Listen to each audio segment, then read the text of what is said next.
Assalamualaikum warahmatullahi wabarakatuh. Alhamdulillah wa syukurillah wa la hawla wa la quwata illa billah.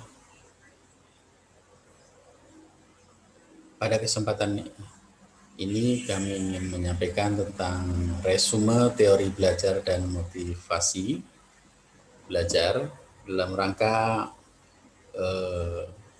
memenuhi tugas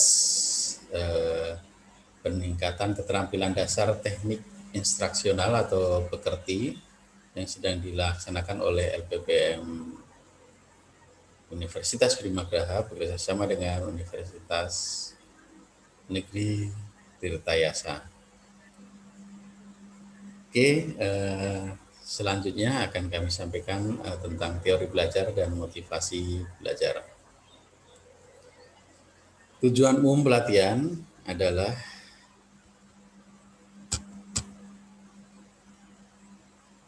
diharapkan dapat menganalisis perbedaan beberapa teori belajar dan contoh konkret teori belajar di dalam kelas.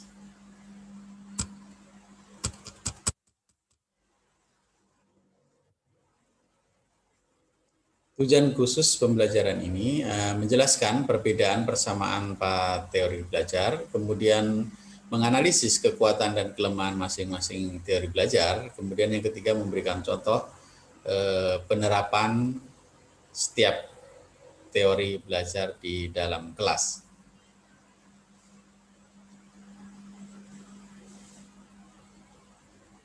Pendidikan dan pengajaran mendidik atau mengkonstruk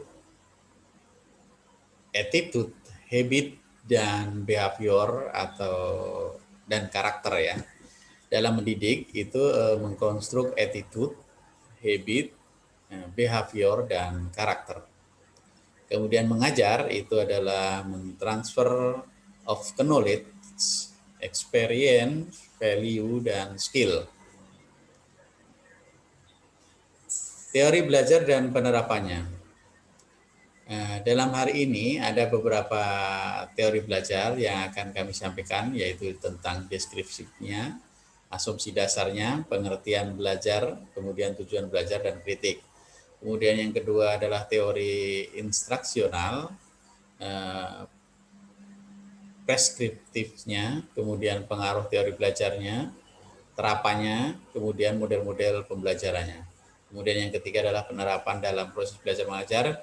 Ini tergantung pada kenyataan, pengaruh teori belajar, keterampilan mengajar, kemudian langkah rinci proses belajar mengajar.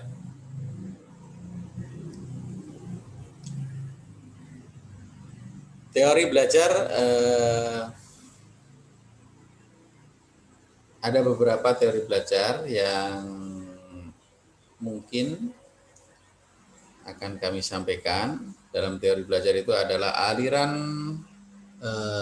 tingkah laku. Itu disampaikan oleh Thorndike, kemudian Watson, Clark Hull, Edwin Guthrie, dan Skinner. Kemudian aliran humanistik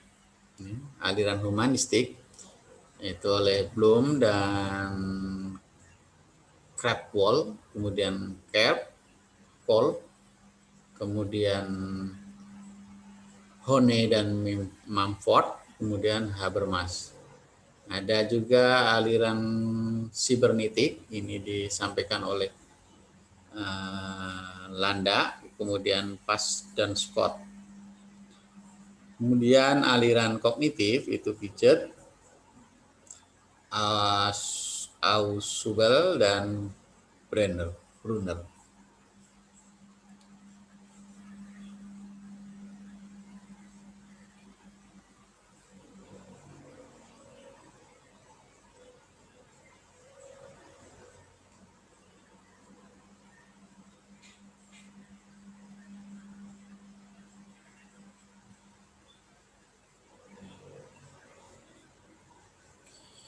Teori belajar behaviorisme itu tingkah laku atau tingkah laku.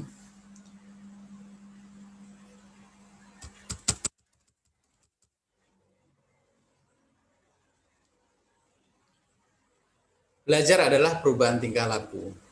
Untuk proses belajar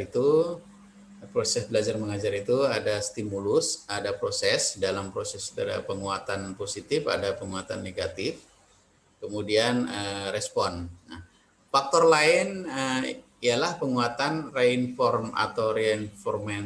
reinforcement yang dapat memperkuat timbulnya respon reinforcement, bisa positif, bisa negatif. Nah, yang terpenting adalah masukan berupa stimulus dan keluaran berupa respons atau karena dapat diamati. Dari teori belajar behaviorisme itu ada kritik. Yang pertama adalah tidak mampu menjelaskan proses belajar yang kompleks. Kemudian yang kedua, tidak semua hasil belajar dapat diamati dan diukur. Oke. Aplikasi behaviorisme dalam proses belajar mengajar itu meliputi langkah-langkah. Yang pertama adalah menentukan tujuan instruksional. Kemudian yang kedua adalah menganalisa lingkungan kelas, termasuk entry behavior mahasiswa. Kemudian menentukan materi pelajaran, memecahkan materi pelajaran menjadi bagian-bagian kecil, menyajikan materi pelajaran, memberikan stimulus berupa pertanyaan, tes, latihan, atau tugas-tugas, kemudian mengamati dan mengkaji respon yang diberikan. Selanjutnya memberikan penguatan yang berupa positif maupun negatif, kemudian memberikan stimulus baru, selanjutnya mengevaluasi hasil belajar, dan yang terakhir adalah memberikan penguatan dan seterusnya. Itu beberapa langkah dalam aplikasi behaviorisme dalam proses belajar mengajar. Teori belajar kognitivisme, belajar adalah perubahan persepsi dan pemahaman atau tidak selalu berbentuk perubahan tingkah laku yang dapat diamati. Setiap orang telah mempunyai pengetahuan dalam dirinya yang tertata dalam bentuk struktur. Proses belajar terjadi bila materi yang baru beradaptasi dengan struktur kognitif yang sudah dimiliki. Strukturnya itu ada ABCD.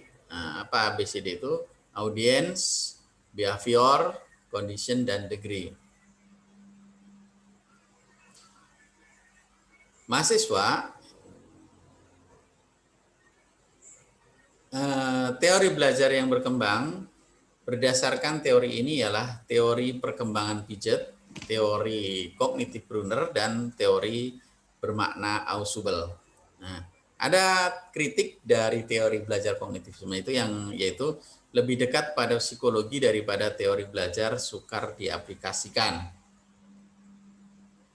Kemudian yang selanjutnya adalah kognitivisme, teori perkembangan Piaget.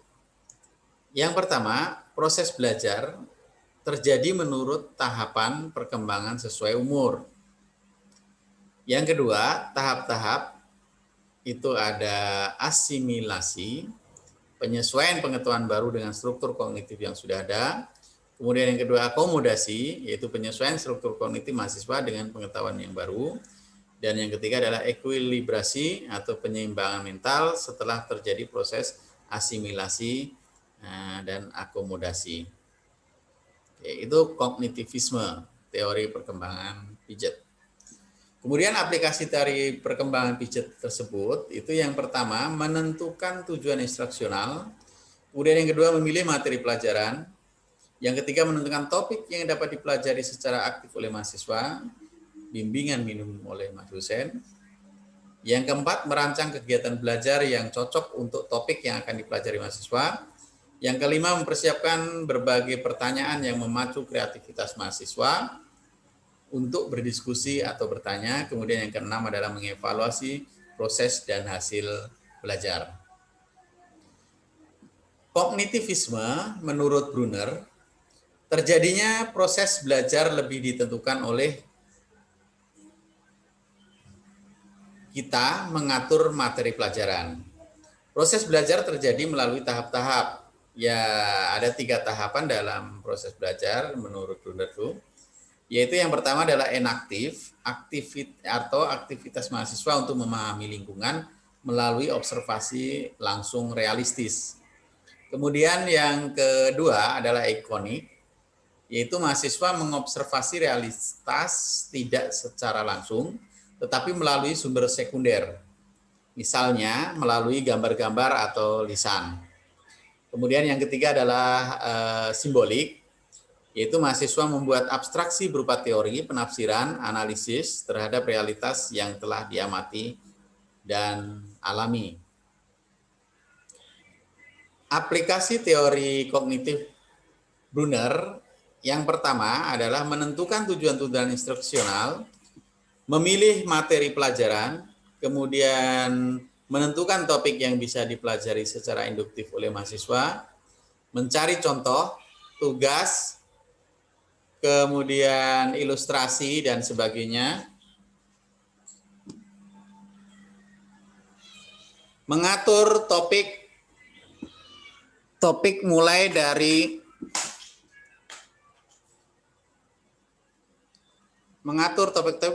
yang paling konkret ke abstrak, dari yang sederhana ke kompleks, dari yang tahap enaktif, kemudian ikonik ke simbolik, dan lain sebagainya.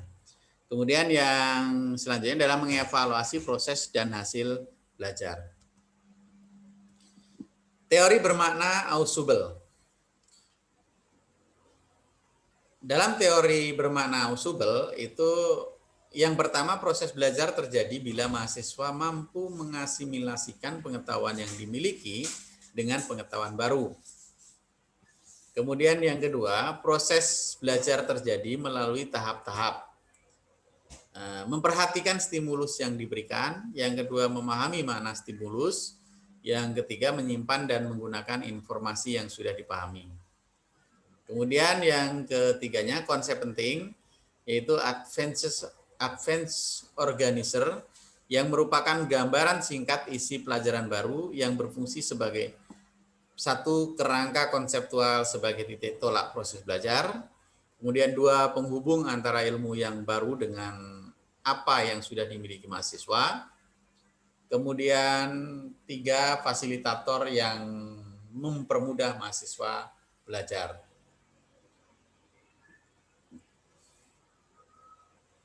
Aplikasi teori bermakna. Yang pertama, menentukan tujuan instruksional. Kemudian yang kedua, mengukur kesiapan mahasiswa. Yang ketiga, memilih materi pelajaran. Keempatnya, mengidentifikasi prinsip-prinsip yang harus dikuasai mahasiswa. Kelimanya, menyajikan pandangan menyeluruh tentang apa yang harus dipelajari. Dan yang keenamnya adalah menggunakan advanced organizer dengan cara membuat rangkuman. Oke. Selanjutnya adalah teori belajar humanistik. Menurut teori belajar humanistik, belajar adalah untuk memanusiakan manusia. Jadi cenderung bersifat elektik dalam arti memanfaatkan teori belajar apapun asal tujuan belajar tercapai. Contoh ausubel itu meaningful learning. Lihat juga kognitivisme. Kemudian Krathwohl dan Bloom ada 3 kawasan tujuan belajar, yaitu kognitif, afektif, dan psikomotor. Menurut Kohl ada 4 tahap dalam proses belajar, yaitu pengalaman konkret, pengalaman aktif dan reflektif, konseptualisasi, dan eksperimentasi aktif. Kemudian menurut Honey dan Mumford, berdasarkan teori Kohl, membagi mahasiswa menjadi 4 macam: aktivis, reflektor, teoris, dan pragmatis. Menurut Habermas, ada 3 tipe belajar: belajar teknis, belajar praktis, dan belajar emansipatoris.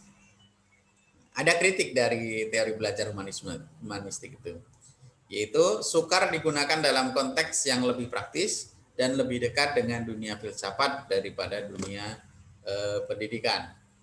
Oke. Selanjutnya adalah aplikasi teori belajar humanistik dalam proses belajar mengajar. Dalam prakteknya cenderung mendorong mahasiswa berpikir induktif, dari contoh ke konsep, dari konkret ke abstrak, dan dari khusus ke umum. Teori ini mementingkan faktor pengalaman atau keterlibatan aktif mahasiswa di dalam proses belajar mengajar. Aplikasinya melalui tahap-tahap. Yang pertama adalah menentukan tujuan instruksional, menentukan materi pelajaran. Yang ketiga adalah mengidentifikasi entry behavior mahasiswa. Kemudian yang keempat adalah mengidentifikasi topik-topik yang memungkinkan mahasiswa mempelajari secara aktif dan seterusnya. Teori belajar sibernetik. Menurut teori belajar sibernetik, belajar adalah pengolahan informasi. Yang terpenting adalah sistem informasi yang akan mengolah terjadinya proses belajar. Jadi tidak ada satupun jenis cara yang ideal untuk segala situasi. Tergantung situasi dan kondisi. Ya. Contoh Landa itu pendekatan algoritmik dan heuristik. Pas dan Scott itu tipe mahasiswa Wallis dan serialis. Pendekatan belajar algoritmik itu menurut mahasiswa berpikir sistematis, tahap demi tahap, linier menuju ke suatu target tertentu, atau memahami rumus matematika. Nah, pendekatan heuristik itu menuntut mahasiswa berpikir divergen, menyebar ke beberapa target sekaligus, memahami suatu konsep yang penuh arti ganda dan penafsiran, biasanya menuntut cara berpikir demikian. Nah, mahasiswa tipe Wallis cenderung mempelajari sesuatu dari tahap yang paling umum ke tahap yang lebih khusus. Kalau mahasiswa tipe serialis cenderung berpikir secara algoritmik. Ada kritik dari sibernetik ini, yaitu lebih menekankan pada sistem informasi, kurang memperhatikan bagaimana proses belajar berlangsung. Jadi sulit dipraktekkan. Aplikasi teori belajar sibernetik dalam proses belajar mengajar itu menentukan tujuan instruksional, yang keduanya adalah menentukan materi pelajaran, yang ketiga adalah mengkaji sistem informasi yang terkandung dalam materi tersebut, keempatnya menentukan pendekatan belajar yang sesuai dengan sistem informasi itu, apakah algoritmik ataukah heuristik. Kemudian menyusun materi dalam urutan yang sesuai dengan sistematik informasinya, menyajikan materi dan membimbing mahasiswa belajar dengan pola yang sesuai dengan urutan pelajaran. Faktor-faktor yang mempengaruhi proses belajar mengajar. Ada faktor internal dan ada faktor eksternal. Internal itu terdiri dari kemampuan, motivasi, perhatian, ingatan, lupa, retensi, kemudian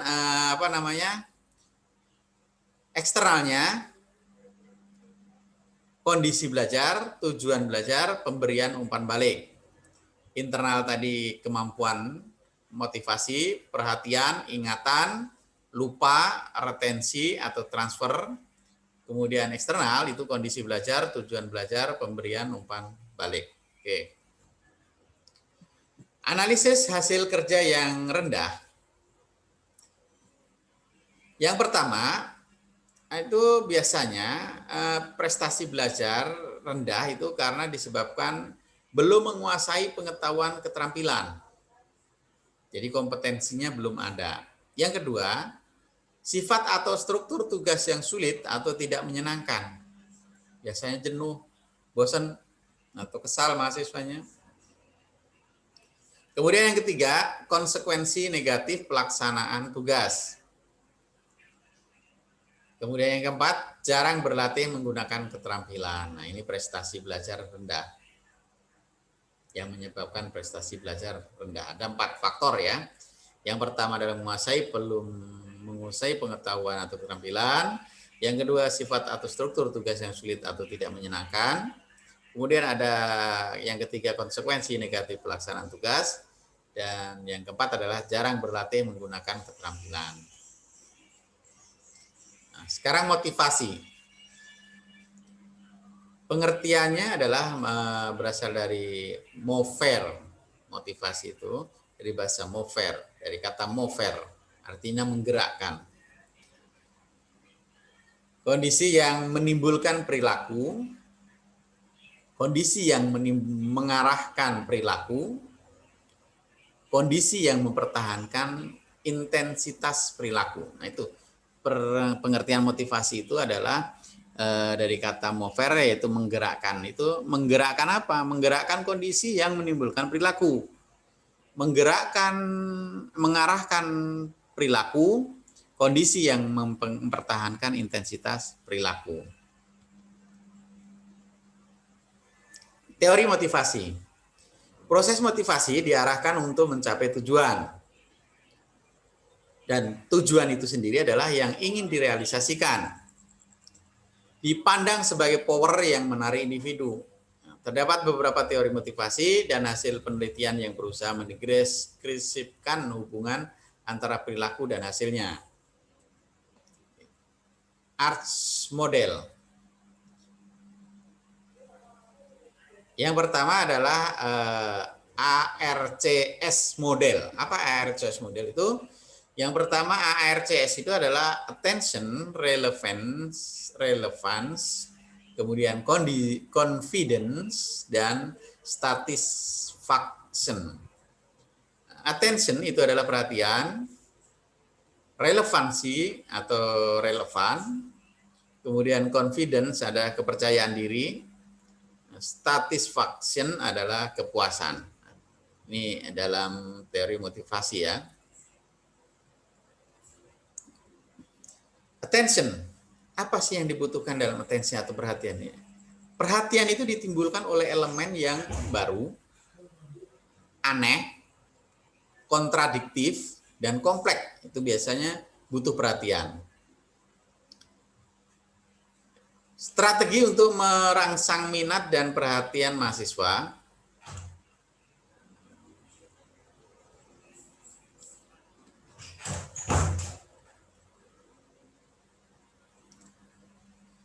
Yang pertama adalah gunakan metode instruksional yang bervariasi. Kemudian yang kedua adalah gunakan variasi media atau transparansi, video tape, dan sebagainya untuk melengkapi perkuliahan. Kemudian yang ketiga adalah bila tepat, gunakan humor dalam presentasi. Yang kelima, gunakan peristiwa nyata sebagai contoh untuk memperjelas konsep.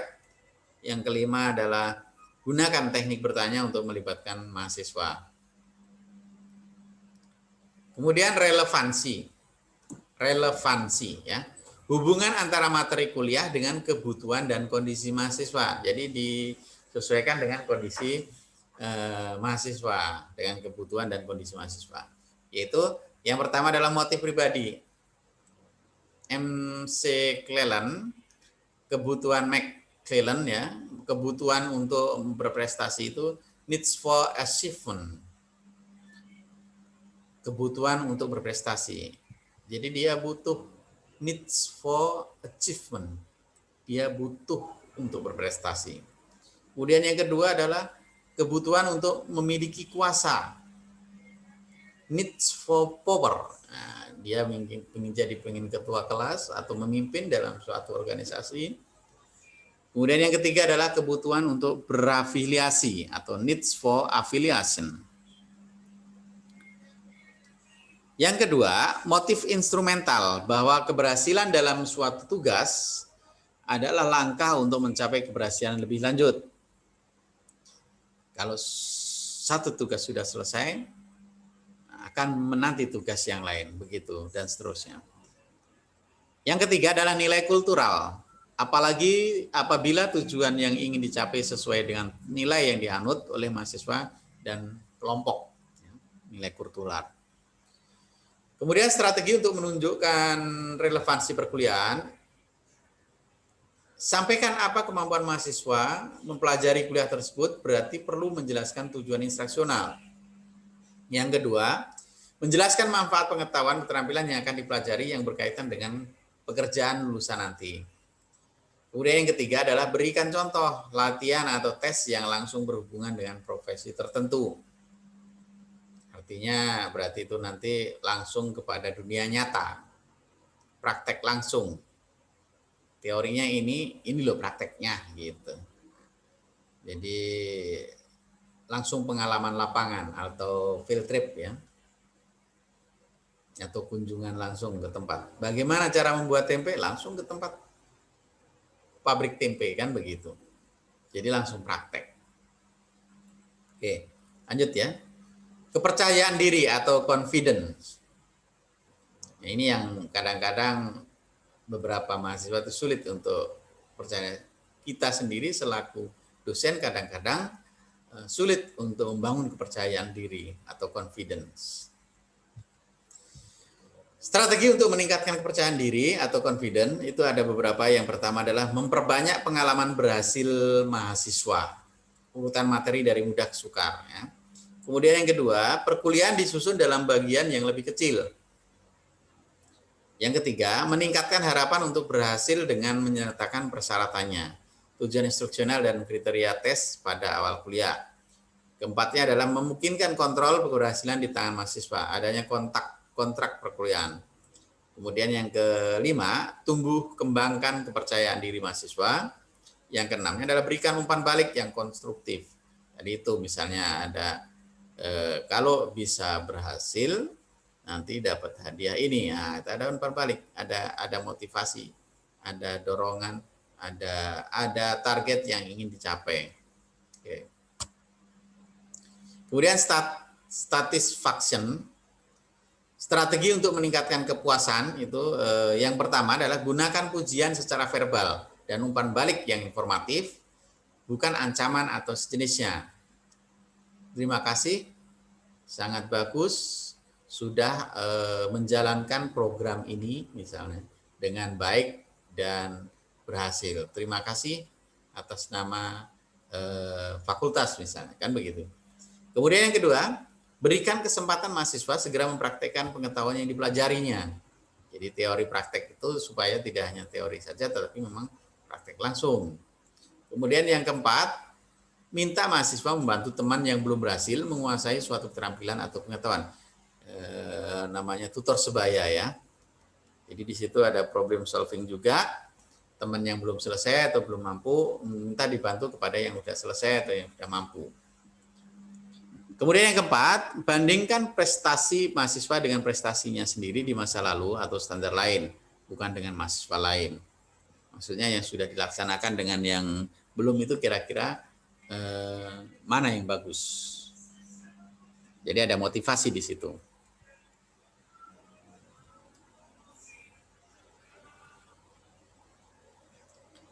Strateginya untuk meningkatkan kepuasan,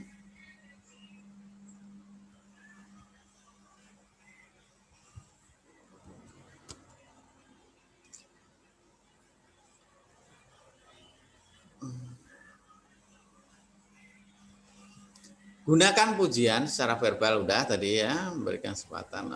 Ini sudah. Jadi demikian resume yang sudah kami buat dari teori belajar dan motivasi belajar. Mudah-mudahan bermanfaat. Kurang lebihnya mohon masukan, saran, kritik yang membangun.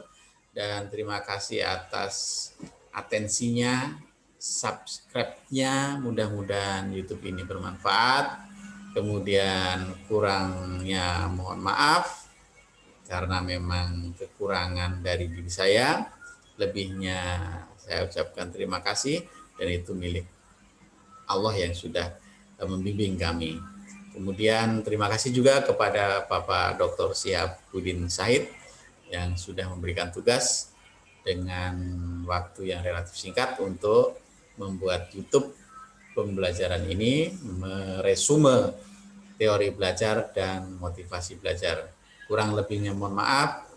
Walaupun billahi taufiq wal hidayah. Assalamualaikum warahmatullahi wabarakatuh.